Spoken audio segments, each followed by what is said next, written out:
突然ですがあなたは今何を考えていましたか？今日の予定？昨日の会話？それとも明日の心配？実は私たちの脳は一日に何万回もの思考を無意識に繰り返しています。その多くは自動的に浮かんでは消えていく自動思考と呼ばれるもの。でももしその思考がスーッと消えてしまったら、世界はどんな風に見えるんでしょう。実際にそんな体験をなさったネドジュンさんの体験している世界をご紹介します。思考が切れた瞬間。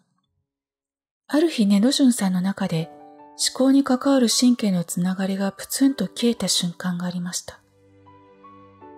世界はシーンと静まり返り、目に映る光景はキラキラと光が増し、何これという独り言の言葉は頭ではなく、胸のあたりから遠くくぐもって聞こえました。何もかもがリアルな存在感を増していきます。自分がここにいるという感覚が突き上げてきます。ああ、世界はある。ありありとある。私がいる。ありありといる。なのにそのどちらも同じことだ。そのどちらも幻だ。だけど美しい。涙が止まらない。それは私の探求の終わりでした。もうどこにも何も探しに行かなくていいのです。思考のない日常。それ以来、ネドジュンさんの日常からは思考の声が消えました。頭の中に思考の声がない今、ごく普通の住宅街で一見するとごく普通の主婦の日常。脳神経回路のつながり直しなのか、時折不思議な体験はあり、いわゆる悟りというような自覚はなく、思考の声がないだけの日常が続いています。スーパーに買い物に行き、PTA や町内会のお手伝いをして、パートタイマーとしてトラックの助手席に同乗してあちこちを駆け巡りました。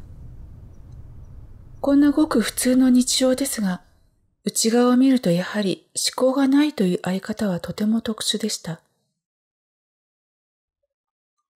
直感とともに生きる。ネドジュンさんには思考は全くありません。あったとしても1回2、3秒ぐらい。すぐ途切れて今ここに戻ります。思考の声の代わりに直感を頼りに生きています。実際に行っているのはお腹に意識を向けること。お腹の中にある神経に向かって意識をシュッシュって伸ばしているのです。やっていることといえばそれだけ。これに対しては特に直感の声が返ってくるとかそういうことではないんです。ないのは分かっていてやっています。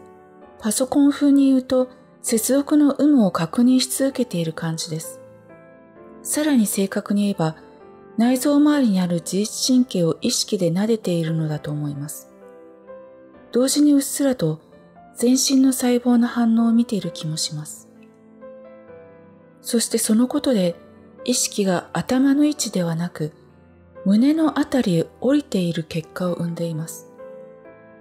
接続確認が主で結果が意識の位置の効果です。胸のあたりに自分という意識の中心があり、そこからお腹へ細い意識の手をシュシュって伸ばしています。一日中です。このことにより、意識は常に頭ではなく上半身にあります。頭は空っぽです。直感というのは実際には五感のわずかな変化で気づきます。今目で見たもの、ずっと前からそこに置いてあったもの、何も連想できないごく普通のもの。例えばカッターナイフ、ノート、手鏡。それを目に留めた瞬間の視線のわずかな違和感。小さな声でこれと言われたような、それに従うのです。手に取ります。どこか意識しやすい場所に移動しておくか、カバンに入れるか、大切なのはそのごくごくわずかな違和感に気づくこと、理由や意図を一切追わないこと、わからないまま従うことです。例えば買い物に行って、なぜか歯ブラシが目につきます。特に必要は思い当たらないのですが、サインに気づけば迷いなく買います。帰宅すると娘が、明日は学校で歯科検診なので歯ブラシ持っていかなくちゃって言います。ジャストその日です。さっき買ってきたよ、新しい本を持っていきなよっていうわけです。実話です。毎日がこうしたエピソードに満ちています。思考が消えていないと、これって何？どういう意味なの？って追ってしまうことでしょう。そうすると当然、左脳の思考神経回路が動き出して、追っていくべき右脳の直感回路がかき消されてしまうのです。やっていることといえば、ただ気づき、従うことのみ。だから振り返ると、生きてきたのは私ではない。もっと大きな直感の意識だと、しみじみ思うのです。この直感の意識の圧倒的な正しさとつながりの広大さだけは、誰かにもっと伝えたい、みんなに知ってほしいと強く思います。この大きな意識は神ですか仏ですかと聞かれれば、人間という英知の集合意識だと答えるでしょう。人間は途方もない愛の英知の自然という神経の最先端なんです。左脳意識に同化しすぎて見失ってしまっているだけ。左脳は人間意識です。左脳だけ現代社会を生き抜くために頑張っています。左脳意識が過剰すぎて、いわば指であることを忘れて爪だけになってしまっている。自分がいかに美しい爪でいたいかとか、いかにダメな爪であることに傷ついているかとか、どうすればさらに良い爪になれるかとか、そういう思考に寸断されて、自然という最高の身体の最高の神経の美しい指先であることを忘れてしまっているんです。それだけなんです。指だと分かれば、指から手、腕、体と、さらに偉大なものに自分がつながっていると自然に分かります。どこにも何も探しに行かなくていい。他の何にもなろうとしなくていい。より良くなる必要もない。ただ、爪ではない指だと分かれば。ですから、上半身のお腹の自律神経に意識を向けて、身体の感覚とともに、今ここにあることで、爪としての思考を止めて、指としてあろうとしています。し続けているのです。感情。怒りもたまにはあります。悲しみもあります。感情は生き生きと体を巡ります。先日、家の前の狭い道で、道端に寄って車を譲ったら、何を思ったのか、体に当たりそうなスレスレを猛スピードで車が通過したとき、怖いと感じるとともに、このカスがゴミだってイラッとしたんです。3秒後、カスがゴミがという言葉が雅だなぁと感じてしまい、カスがゴミがと鼻歌で歌って楽しくなり、嬉しくなり、自宅のドアを開ける頃には全部忘れて幸せにニコニコしていました。PNSE、つまり悟りの最大の特徴は、何もなくてもベーシックに幸せ感が高いっていうことらしいです。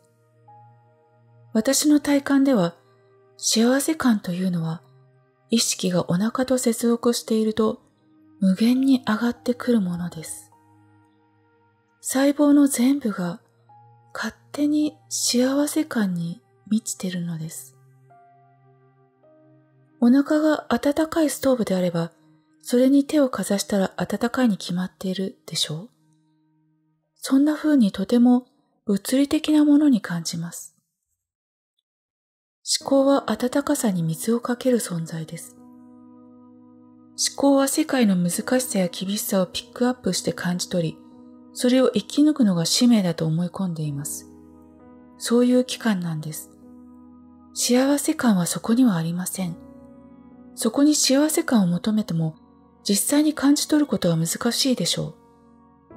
代わりに、誰かに勝ったとか、1位になったとか、もう負けはしないぞとか、自慢できるだろうとか、相対的な思考にたどり着きます。興奮はあるかもしれませんが、それは幸せ感とはちょっと違う。それらはいつも売り切り中で入荷待ちの商品か、賞味期限ギリギリの代用品です。求め続けるしかない興奮剤の一種です。怒りや悲しみはそれ自体が美しくて、細胞を駆け巡り、あまり味わう間もなく消えていきます。感情は流れ星のようです。恐れることも避けることもなく、あっという間に終わっていきます。今感じていることが自分の次の一歩の地面のタイルになるとしたら、憎しみや苦しみを繰り返し感じるより、愛にスペースを譲りたい。憎しみ色のタイルを踏むより、愛が香り立つタイルを踏んで歩きたい。